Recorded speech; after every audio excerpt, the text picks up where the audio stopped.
So next up, we have two people who are going to be talking to us about how sustainable can the data center be. It's like, we know it needs to be sustainable, but how close can we get to our objectives? And I'm going to be listening intently because I want to hear what they have to say. Please welcome Stefan Mink, Head of TechOps for Hosting for IONOS, and Sebastian Nölting, CEO of RNT Rausch. Please welcome to the stage.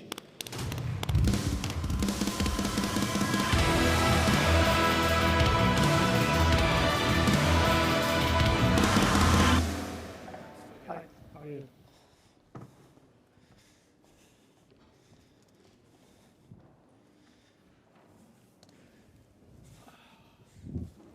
So, good morning, everybody.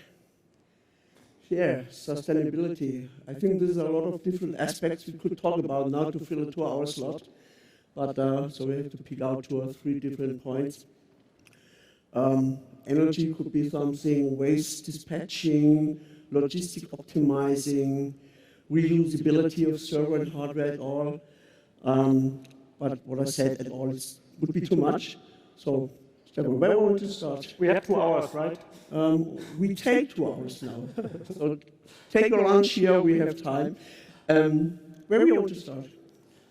Yeah, I mean, obviously, sustainability always comes on the back of data centers because they use a massive amount of energy and they're big, they are buildings, and I think that's probably a topic that gets talked about so much that I would actually appreciate us talking maybe about things, parts of sustainability that aren't always that much in the focus. And there's actually one team in IONOS and Strato that for me are a little bit unsung heroes in all that game, because everybody talks about supply chain issues and how we get the stuff in, but nobody asks who are these guys that care about that. And they play actually a major role in sustainability for me as well.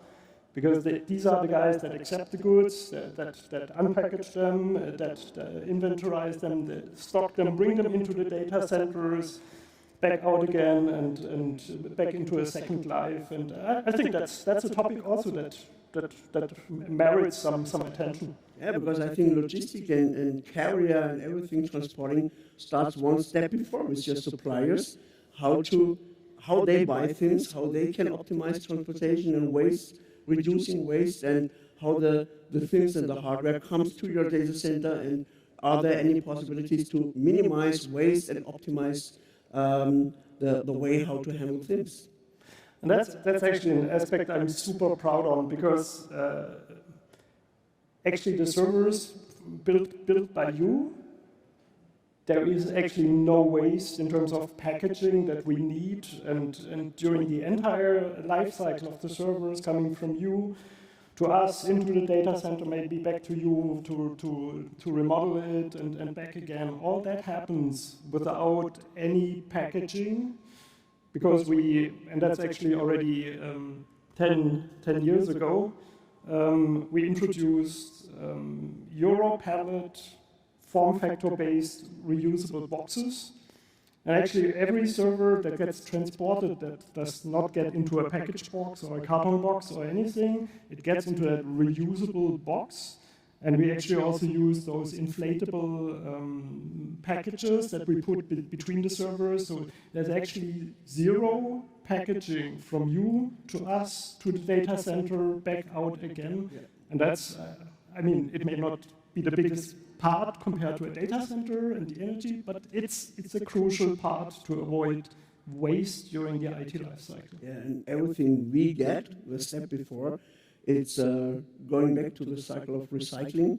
So at the end, we don't produce any waste which can't be recycled, and we really reduce the waste to a minimum in the purchasing part.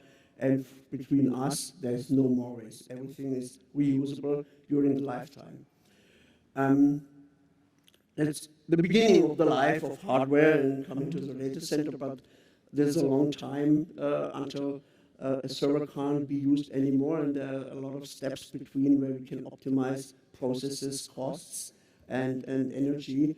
And I think you really optimized and minimized every single possible point, because most of them are packed with costs at the end as well. Yeah. And it's not only a question of how green we can keep the earth, it's always a commercial question at the end. And so you tell us a little bit more about what you're doing in optimizing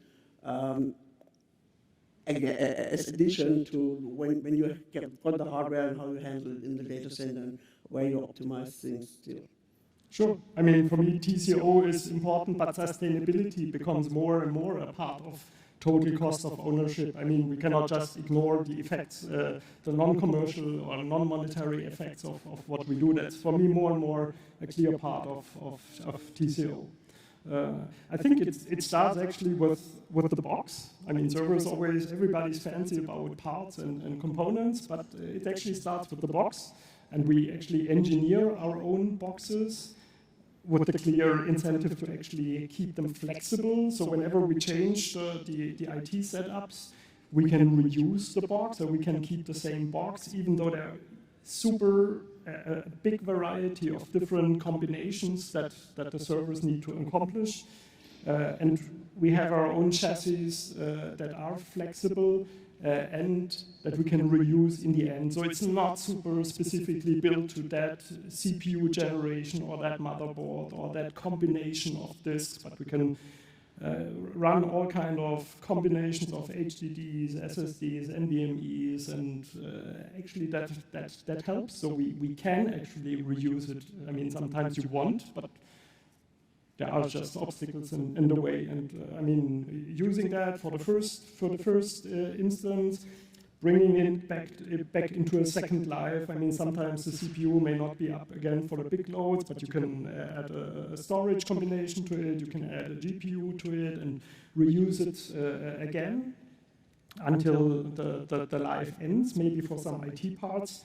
Even then, we actually scrap every box that leaves our company. We scrap, we take out all the parts that can possibly get reused as spare parts or replacement parts, and only then the box gets eventually emptied and can get reused again.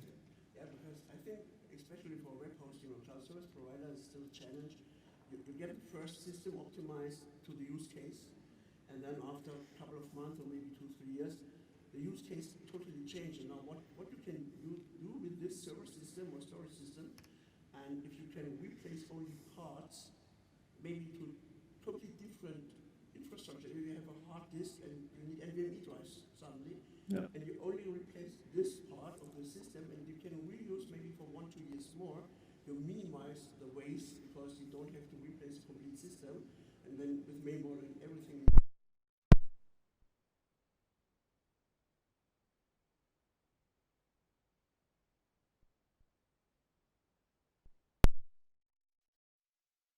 Working? Because I was riveted over there. We have a brief technical problem, so if you gentlemen would just hang with us for a moment. No. Ah, thank you. But I don't start to sing now. Perfect. Reset. So we talked about the reusability of components. If you buy a system for the first time, you buy it optimized for the use case you want to use it for. But after a couple of months or maybe 2-3 years, you get a new use case, or you can't use the server as you have bought it for the first time.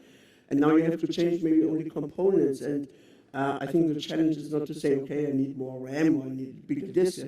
If you want to change, for example, HDD, SATA HDD to an NVMe SSD, which is a completely different form factor, and you have a possibility to only replace this one component, maybe to have a controller, but you don't have to replace the complete server system. You expand the lifetime of a server.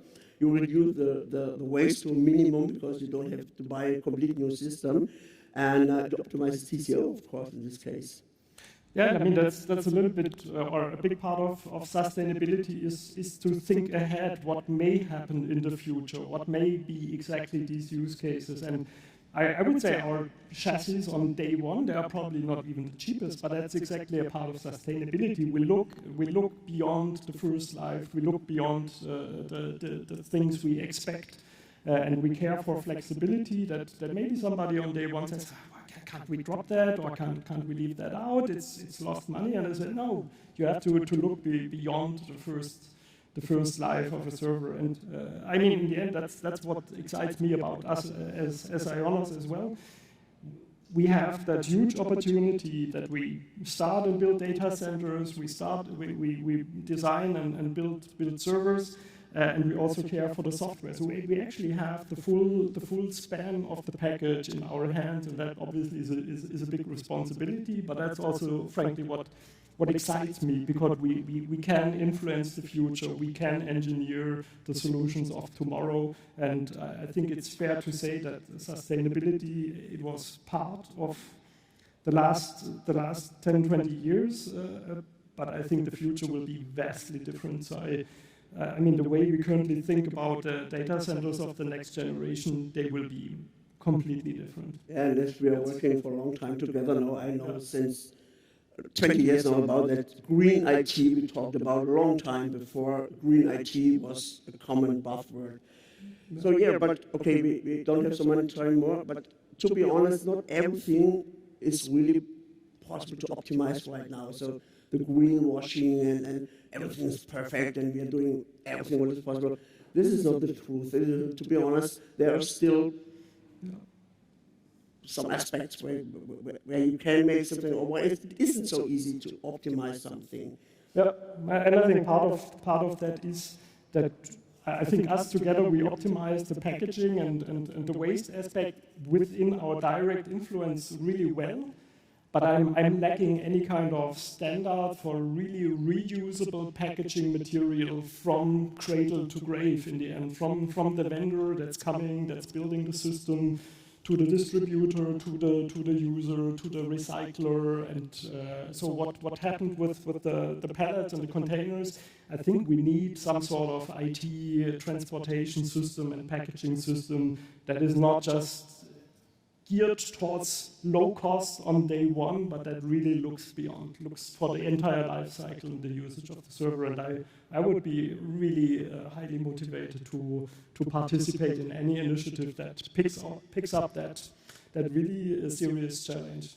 So you see, we still have challenges. What is good, and we have a lot of work for the future, and still things we can optimize, and we are working on this. Thank you, Stefan. Thank you, Sebastian. It was a pleasure.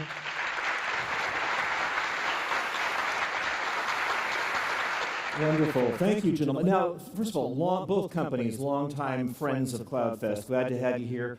How do people want to learn more, talk to you, gentlemen? I know the RNT Rausch booth is right outside these doors, right? So how do they get in touch with you guys? Oh, that's a long way back. I think it's 1990-something probably that we bumped into each other. To be honest, 95.